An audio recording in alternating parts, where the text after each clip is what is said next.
Wind, endless wind, and snow that never stops falling. Night covers the outskirts of Rzeszów in the winter of 1942, where the cold is so deep that it feels like knives cutting into the skin of every man still alive. Temperatures drop far below anything the human body should endure. Out here on the Eastern Front, even the air tries to kill you. A lone soldier pushes against the storm. His greatcoat snaps angrily in the icy gusts. This is Gefreiter Emil Hartmann, a 23-year-old combat medic of the German army. His boots are covered in frozen mud. Each breath he takes turns instantly into white mist and disappears into the darkness. A red cross is sewn onto the side of his medical satchel, but that symbol offers no protection from bullets or frostbite or the exhaustion that eats at his mind. He should be sleeping. Everyone should be sleeping. But sleep is a luxury the Eastern Front does not allow. Hours earlier, screams echoed from the battlefield ahead. Wounded men begging for help. Now those screams have gone silent. And Emil knows silence here means only one thing. The cold has claimed more lives. A faint, flickering lantern guides him. It marks the entrance to a dugout bunker. The soldiers call it home, though it looks more like a grave dug too early. Emil crouches down and pushes inside. A wave of foul heat hits him at once. It is the smell of wet wool, sweat, smoke, and fear mixed together in a space too small for men to breathe properly. Inside, the survivors of his platoon lie collapsed on piles of straw that were placed on the floor days ago. Their blankets are thin. Their hands tremble even in sleep. Their faces look starved, pale, and hollow, as if someone drained the life out of them while they rested. These men are trying to sleep in shifts, but it is more like collapsing from exhaustion. Their nights always follow the same cruel rhythm. At 8 in the evening, the last patrol returns from the frozen fields. 1 hour later, the first group is allowed to lie down. They try to rest from 9 at night until 1 in the morning. Then the groups switch. Those who slept must rise and take their rifles to the trenches. The second group takes their turn from 1 a.m. until 5 a.m. if the alarm does not wake them sooner. No moment of the night is ever truly safe. Someone must always watch for the Soviets. Hartmann, over here, Sergeant Klaus Mertens calls out. His face is red and raw from frostbite. He shoves a tin cup into Emil's hands. Inside is a bitter, weak drink made from roasted barley. Ersatz coffee. It warms the throat, but not the soul. Command says the Soviets will attack at dawn, the sergeant mutters. They always say that, Emil answers quietly. And they are always right.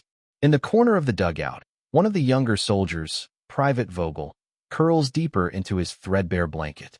His voice barely rises above a whisper. Do you think we will ever go home, Emil? The question hangs in the air like smoke. Emil knows the honest answer. Most of them will never see home again. But he says nothing. He only places a hand gently on Vogel's shoulder and turns to bandage another soldier's frostbitten fingers. He checks the pulse of a man who is trembling violently and injects morphine to quiet the pain. He works by instinct now, one injury after another, while his own hands shake from the cold. These men fear 3 things tonight. They fear the Soviets waiting outside in the blackness. They fear the cold that bites deeper than any blade. And they fear sleep itself, because if they fall too deeply under its spell, they may never wake again. Suddenly, a muffled explosion rumbles in the distance. The floor shivers beneath them. Snow drops from the ceiling beams like dust from a burial tomb. A voice shouts, "Alarm! Guard rotation! Up, up!" The short rest is over. The soldiers must return to the night. Emil straps his rifle across his shoulder. Even medics must fight. On this front, every able hand is a soldier first and a lifesaver second. He pushes back out into the blizzard.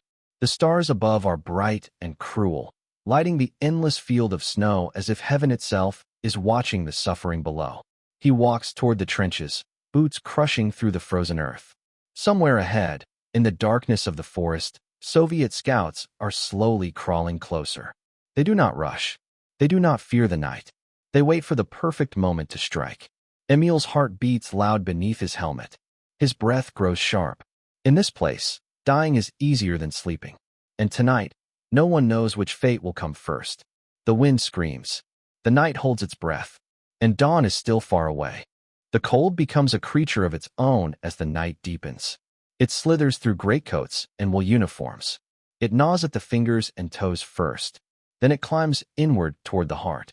Gefreiter Emil Hartmann stands in the firing trench, gripping his rifle so tightly his gloves creak against frozen metal.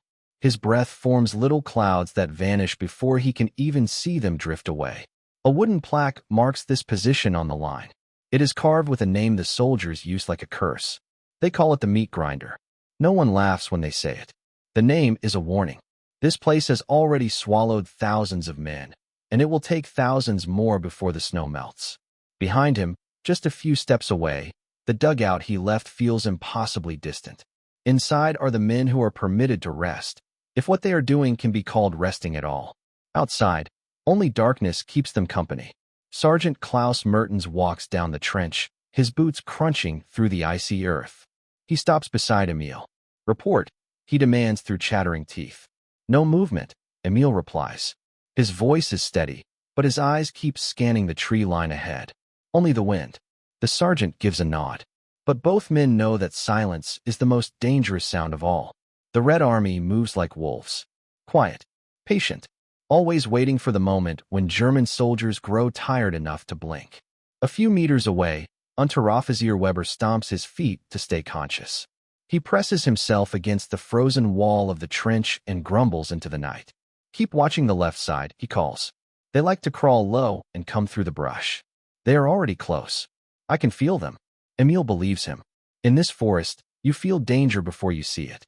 Farther back behind the line, a dim light flickers from the field kitchen tent. The cook, wrapped in more clothing than any other man here, stirs a pot of thin kohlrabi soup, ladling out tiny portions for the soldiers who have the strength to walk there. Most hold their mess tins with both hands so they do not drop them. The food barely warms their lips before the cold steals the heat away. A young soldier approaches Emil. Private Dietrich. He is barely 19, from Berlin, with eyes that once held excitement. Now they only show panic. His voice is weak. "Medic, I cannot feel my fingers anymore." Emil takes his hand gently and removes the glove. He tries not to react. The fingers are turning dark gray.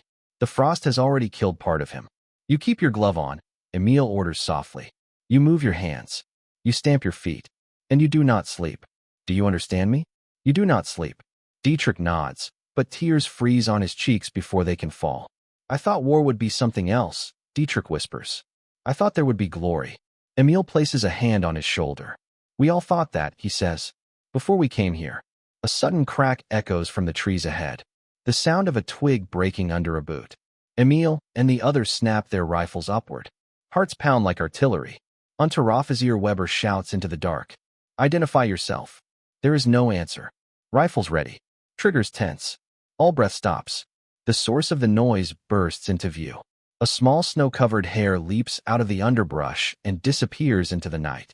Weber curses loudly, part relief, part humiliation. "This place is driving us mad," he mutters, wiping cold sweat from his brow. Emil knows it is true.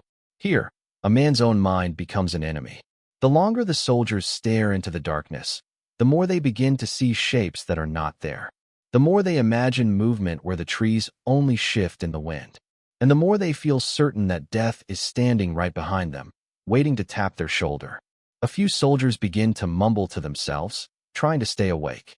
They fear what happens when the body collapses without permission. Some have walked off into the woods, chasing warm, familiar voices that do not exist. They never return.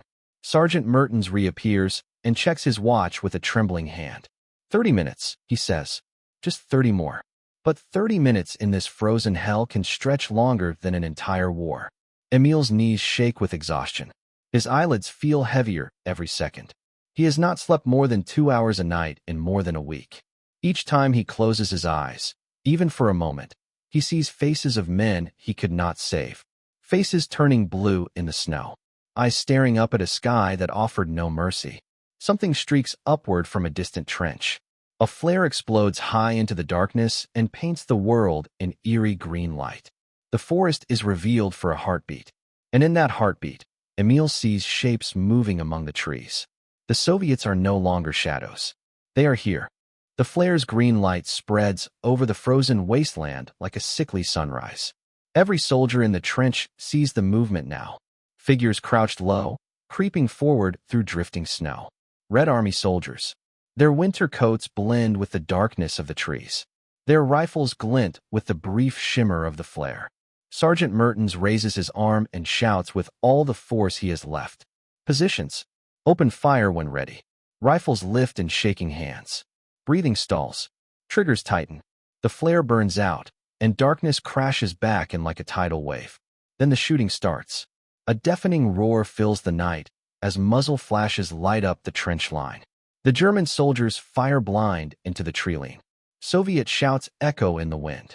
Bullets thud into the wooden logs overhead, splintering the trench walls into showers of icy debris. Emil's heart slams against his ribs. He takes aim and shoots into the shadows. The recoil jolts his numb shoulder. Another shot. Another burst of flame. He no longer sees individuals, only shapes moving toward him with relentless purpose. Someone screams. A soldier falls into the trench beside him, clutching his stomach as blood spills into the snow. The white ground drinks it greedily, turning red beneath him. Emil drops to his knees. Stay with me. Stay awake. He begs the wounded man, already ripping open his medical satchel. But the soldier's eyes glaze over, frozen in fear. Medic. Another voice cries out from farther down the line. Emil's instincts take control. He moves along the trench, bullets whistling past him. The world becomes flashes of light, screams, the burning smell of gunpowder, and the sight of blood steaming in the cold air. A soldier grabs Emil by the coat. My leg, I cannot. A shot rings out. The man goes silent. His grip loosens. Emil stares for a moment, stunned by how quickly life ends here. He forces himself to move. He must keep moving. Artillery shells arc overhead and explode behind German lines. Snow and soil rain into the trenches. The earth shakes as though trying to throw the men from its back. Private Dietrich, the young Berliner, fires wildly until his rifle clicks empty. He drops it, fumbling to reload with frozen fingers. One misstep, and the round spills into the snow. A shell lands close enough to blast the trench wall apart. The shockwave knocks Emil backward. He tastes dirt and blood. His ears ring so loudly he hears nothing else. The world fades in and out as if he is slipping underwater. A hand grabs him, yanking him upright. We are pulling back. Sergeant Mertens roars into his face, voice trembling with urgency. Emil tries to focus. The sergeant's mouth moves clearly now. Fall back to the secondary trench. Move. The line is breaking. The Soviets are pushing closer. Every second counts. Emil looks back toward the dugout. Inside are the men who were sleeping just minutes ago. They stumble out, half-dressed, eyes wide with terror. There is no time to gather belongings. No time to think. Only time to run. Emil grabs Dietrich by the collar and pulls him along. The two men sprint through snow up to their knees. Gunfire crackles behind them like branches snapping in a storm. The forest seems to roar with Russian voices, orders, battle cries, sheer fury. Tracer rounds streak past in bright red lines. One snaps through the air just inches from Emil's head. He ducks low, dragging Dietrich down with him. Keep moving. Emil shouts, and his voice is swallowed by chaos. They reach the secondary line, a crude trench connected to the remnants of shattered bunkers. Reinforcements are already here, kneeling behind mounted machine guns. A crew sets up an MG-34. The gunner slams the belt into place and pulls the trigger. The weapon unleashes a river of bullets into the charging Soviets. The gun's furious rhythm becomes the heartbeat of survival. Rat-a-tat-tat. Russian soldiers fall into the snow, but more keep coming. Their courage is terrifying. It feels like they have an endless supply of men willing to die for every meter of ground. Emil tends to the wounded as fast as his frozen hands allow. He wraps bandages, presses cloth against wounds, whispers reassurance he does not believe. A mortar shell explodes near the secondary line. The blast throws Emil hard onto his back. He gasps, trying to remember how to breathe. Snow lands over him like a fresh burial. When he fights his way up again, he sees Dietrich on the ground, motionless. Emil crawls to him, turning him onto his back. Dietrich's eyes stare upward, wide, unblinking. Emil's voice cracks. No, no, no, stay with me. He slaps the young man's face gently. No reaction. Dietrich is gone. Somewhere deep inside, a part of Emil shatters. But he cannot stop. Not now. Machine guns and rifles roar above him. The Soviets fall back under the storm of fire. The attack, for now, has been halted. The battlefield falls into an eerie quiet, broken only by groans of the wounded and the distant rumble of artillery repositioning for another strike. Dawn approaches, turning the horizon a pale gray. Another night survived. Barely. Emil slumps against the trench wall. His breath shakes. His fingers twitch uncontrollably. His heart hurts in a way bandages cannot fix. The sun begins to rise, but it does not bring warmth. Only another day of war. Dawn breaks slowly over the snow-covered ruins of the German front line. The sky turns from black to a weak gray, as if the sun itself hesitates to rise above a land that has witnessed so much suffering. The wind calms for a moment, but the cold becomes somehow sharper, clearer, more personal. Every breath feels like inhaling shards of ice. Gefreiter Emil Hartmann wipes frost from his eyelashes. His hands shake, not from fear but from exhaustion so deep that his bones feel hollow. He looks down at the body of Private Dietrich one final time. The young soldier's face is still open to the sky, eyes frozen in a half-expression of surprise. Emil forces himself to close them with two trembling fingers. There is no room for grief here, not when the next wave of death is already preparing. Sergeant Mertens calls the men into a loose formation near the secondary trench. Their boots crunch through snow that has been stained pink by the night's violence. The sergeant's voice is hoarse. Listen up. We hold until reinforcements arrive. Command says we will receive supplies today. The soldiers exchange silent looks. Command says many things. Hope is often issued as generously as rations, and both tend to arrive late or not at all. Emil shoulders his medical satchel and checks what remains inside. Bandages stiff from the cold. A few vials of morphine. A single roll of field dressing. Half a packet of sulfa powder. Not enough. Never enough. The wounded from the night attack lie scattered along the trench floor. Some groan softly, others stare blankly at nothing at all. Emil kneels beside a soldier whose leg has been shattered by shrapnel. He speaks calmly while assembling a splint from broken trench boards. You are going to be all right, Emil says, gently tightening the bandage. Ambulances will come soon. The soldier forces a weak nod. They both understand the lie. A short distance away, two engineers are repairing a section of the trench wall destroyed by mortar fire. Their pickaxes strike the frozen earth with dull thuds. Every movement looks painfully slow. Cold stiffens muscles. Hunger weakens them. Fear threatens to paralyze the mind. Above the trenches, lookout soldiers peer through binoculars toward the tree line. The Soviets withdrew after the machine gun fire, but they did not go far. The forest hides them well. They could rush forward again at any minute. Weber, still shaking from the night, mutters under his breath. They are always out there, always watching. They wait for us to fall asleep on our feet. He is not wrong. Emil continues his medical rounds. He smears ointment on frostbitten skin and blows warm air into a soldier's hands to keep the fingers alive. Some men thank him. Others seem too far removed from reality to notice his care. Their eyes stare into a distance far beyond the snow and the trees, seeing places only the exhausted can see. The sky grows brighter, but the sun gives no comfort. Its light only reveals more clearly the destruction around them. Rifle stocks frozen to lifeless hands, helmets lying crooked beside stains of blood already turning black in the cold, discarded packs that tell silent stories of men who ran, or fell, or simply vanished. After hours that feel like days, a crackle comes through the radio. Sergeant Mertens grabs the receiver eagerly. Emil watches, hoping for good news. But hope is fragile here. Mertens's expression darkens as he listens. What do they say? Weber asks anxiously. The sergeant lowers the radio slowly. We are ordered to prepare for a counterattack, he says, voice flat. Command wants to push forward again. A wave of disbelief passes through the trench. These men barely survived the night. Now they are expected to leave the little safety they have and throw themselves into enemy fire again. We cannot attack, one soldier whispers. We can barely stand. But orders are orders. On the Eastern Front, death moves faster than disobedience. The sergeant continues. We go at noon. Artillery will soften their lines first. Emil looks out at the tree line.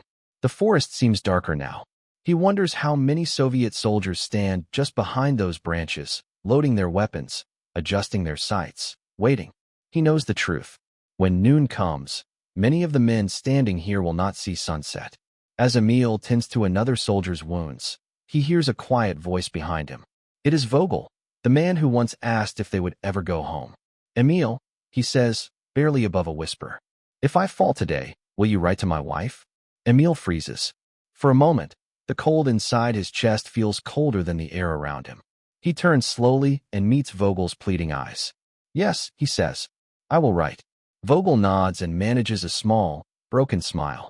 The wind picks up again, carrying with it the distant echo of artillery fire, the prelude to the next storm of violence. Daylight has arrived, but daylight brings no safety here. Only a clearer view of the horrors to come. Emil tightens the straps of his medical satchel. In a few hours, he will be running into fire again. The day drags on in a haze of dread. Hours slip by with no attack, no reinforcements, no orders. Only the gnawing fear that something worse is coming. The snow continues to fall, covering the traces of violence as if the earth itself tries to erase the memory of what happened in the night. As evening approaches once again, the men gather in silence inside the battered dugout.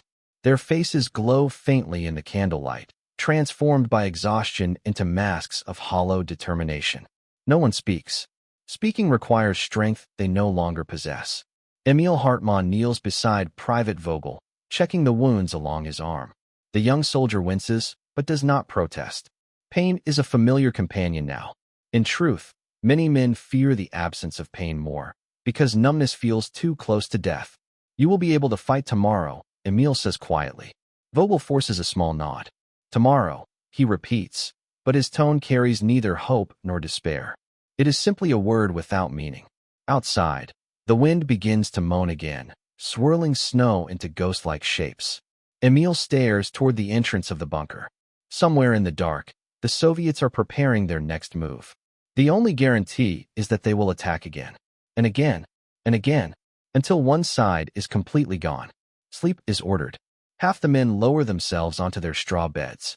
The others remain awake with rifles in hand, assigned to watch the entrance, to listen for footsteps in the snow. It is the same routine as every night. The routine that claims lives when soldiers close their eyes too long.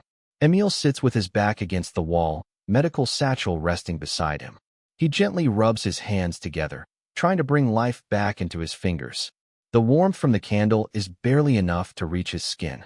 His mind wanders to a hospital room far from the front. Clean white sheets. Proper light. Safe air. He once believed he would work there, healing the sick, comforting families. Now he bandages wounds that will only reopen tomorrow. He watches young men die with his hands still on them. His eyes grow heavy. Just for a moment, he closes them. Voices drift through his half-sleep. Medic, please. Help me, Emil. He sees the faces of soldiers he could not save, frozen eyes staring up from the snow. Their lips move, but their words crumble into silence. He reaches out to them, but the vision dissolves into darkness. A hand shakes his shoulder. Hartmann, your turn. He gasps awake, wiping moisture from his eyes. He grabs his rifle, slings his satchel over his shoulder, and steps out again to face the night. The guard rotation has begun. As he stands once more in the firing trench, watching the bleak forest, he understands something clearly, something he has tried not to see. The war will not end here. Not tomorrow. Not soon. Whether he lives or dies, this place will remain inside him. The screams, the cold, the endless fear. He will carry it home if he is lucky enough to see home again. He will carry it forever if he is not. Above him, the stars shine bright over the battlefield, indifferent to the suffering below. The world keeps turning. People elsewhere laugh, love, sleep peacefully, unaware that men here are fighting not just for territory, but for the right to wake up at dawn. Emil lifts his gaze to the glittering sky, and a hollow question forms in his mind. How many nights can a man survive before he loses the part of himself that dreams? Behind him, Vogel whispers a prayer into the wind. Ahead of him, the dark forest waits with patient hatred. Emil stands between them, a medic, a soldier, a young man aged decades and weeks. He takes a slow breath, watching it fade into the cold. Another night has begun. Another battle is coming. And the war feels endless.